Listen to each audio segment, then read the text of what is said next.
Good day. Karang adlaw ako mong i-invite diri sa among balay.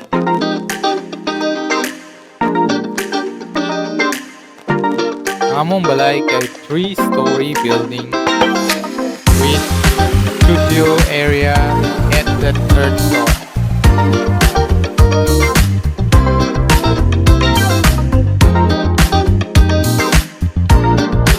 Kaning area mo na ang entrance sa may living area kay duha ang ako ang entrance sa balay.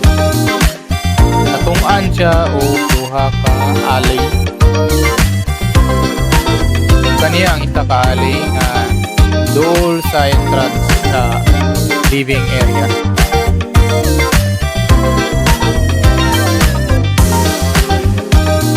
Now, nituyok ta kani nga area padungtas sa area nga duol sa kusina sa ubos. So kung nakakaaning alley mo niya ang view nga makita nimo sa building, wala pa ka nakaato sa tungod sa building pero mo na niya ang view nga makita nimo.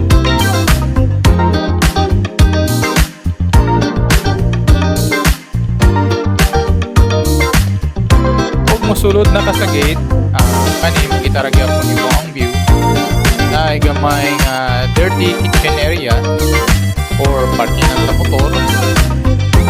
Dayon na ay entrance po dira sa kusina kanang pertahan. Diri sa parking lot makita na to ang sulod sa tuwang sala o sa kusina.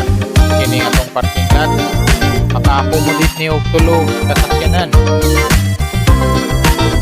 Pero diri sa presentation duha lang katakyanan. Kita ninyo ang plastada sa pag-park sa sakyanan. Kani kay nikulot man ta diri na ta mo agi sa tuwang living area. O ni ang view naka diri sa sulod sa gate diri dapit sa side sa living area. Nagyapon siya gamay nga area diri nga makabutang ta og mga plantings. O ang view kani nice kayo ang view. Kita po na to ang sulod. So tara sulod ta sa atong living room. Muna siya ang atong living area. Actually living area ni siya. Hindi siya living room. But makonsider gyapon siya living room since it is our room, okay? I don't know guys, di na nato libog-libog to ang terminology ani guys. So there's a stairs. If gusto ka naputay bar top or sabi tawag gani o kani bathroom upo sa danan mo ni ang view. Makita po na to ang parkingan sa gawas na o ang atong kusina na tay double double door nga ref dining table atong entrance sa kitchen mo na ang iyang pertahan.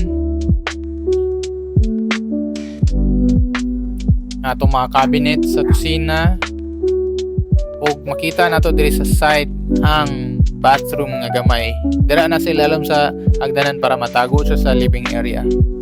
O nakay bisita sa living area, di siya mahalata nga bathroom. Okay? So sa katagamay, kaning bataan ni gatudlo ni siya sa may katri, sa may kuan bedroom. Gitudlo ang bedroom.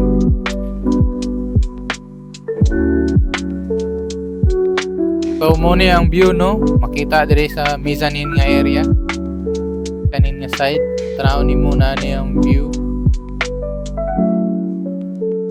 Na ay kuan entertainment area, dayon na ay hallway padung sa mga kwarto. Na itulo ka kwarto, kani mo ni unang nga kwarto.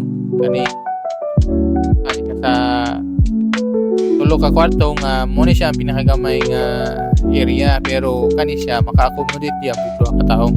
As you can see na sa gamay bintana nga makakita og view sa gawas. Nabot siya area sa iyang mga sanina, mga clothing rack.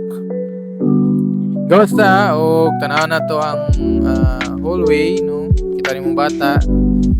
Okay, so let's kanina ay common CR sa gawas. Ato ta sa ikatduwa nga kuan kwarto. Kani nga kwarto mo ni pinakadako nga kwarto diri sa ato ang building. Mabutangan siya og kanang office kuan kanang working table ug naapod siya view diri sa gawas ni sa living area ha nga door nga main door ang iya makita sa ubos. So daghan siya og bintana. Dayon nani ka spacious yang area. Napod siya yang common nga CR. So mo na yang toilet. Napod siya kanang shower area. Okay, so maorap na. Gawasta. Ato ta sa ikatulo og last nga kwarto diri nga balay.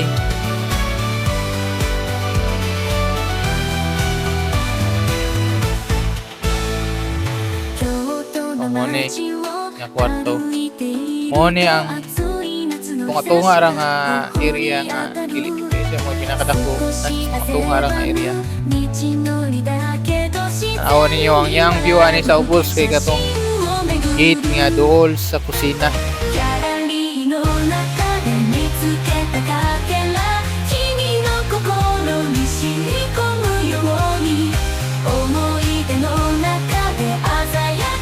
Ato ta sa common nga CR diri sa second floor mo ni ang common nga CR guys. Na ay bathroom, toilet.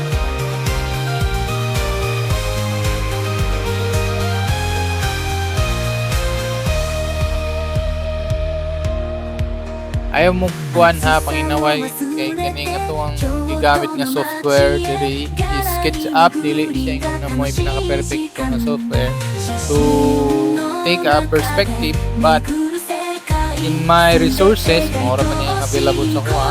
So this one I use this.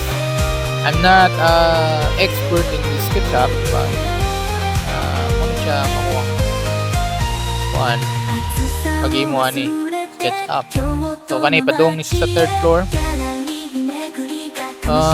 Mo na yung bintana sa third kaning hagdanan padung third floor. So dagko yang dana. Tuyo ko na una nga klase nga bintana dili itong mga single panel nga tag-as nga panel kay if ever na yung maglabay-labay ba to dali ra siya ma-replacean kay may mga panel. Okay. Kani mo tahan na ni gawa sa third floor na ni. Awahayan kayo sa third floor. Okay. Okay, kaya itong third floor guys taas nga lamisa diri para tambayanan apay mga hanging garden tabunan dyan sa silingan mo guys nga hanging garden kita yun yung mga overview.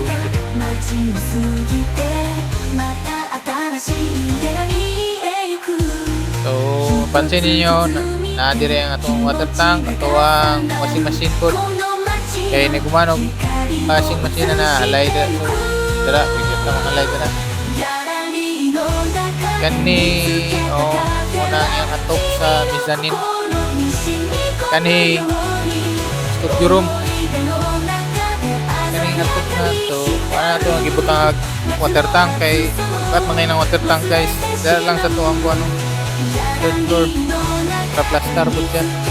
Dira ang studio room na to kani pwede yung guest room whatever kaya pwede siya magamit ng multi-purpose yan pero kani design siya sa office room office area so if ever gusto ka magtrabaho pwede ka dira magtrabaho office work paperwork na third floor hayag kayo serenity grabe tayo ang view naabot siya bintana kanang sliding door diri sa terrace padong terrace kaning terrace niya private nga terrace sa to ang office room or studio room diri sa third floor. If ever gusto siya kanang solemnity dira siya magtambay kaya ang second floor man good pwede na entertainment room banha ground floor samot kaya na yung mga bisita. So So kung gikan sa tracer sa third floor mo ni ang view, kita ni yung bus diri. No, ana po siya fronting na siya sa living area. Living room na to sa ubos nga gate.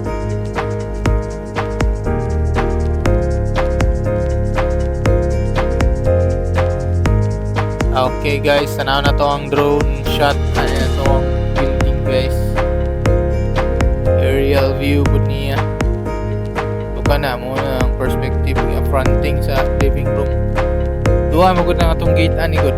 Fronting living room o fronting sa kitchen. Then ang duha ka side, mana na siya, fireproof na siya. Firewall na siya guys.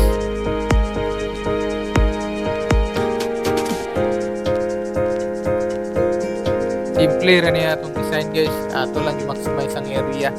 Nag-prioritize ta sa mga kwarto o kaning parkingan guys.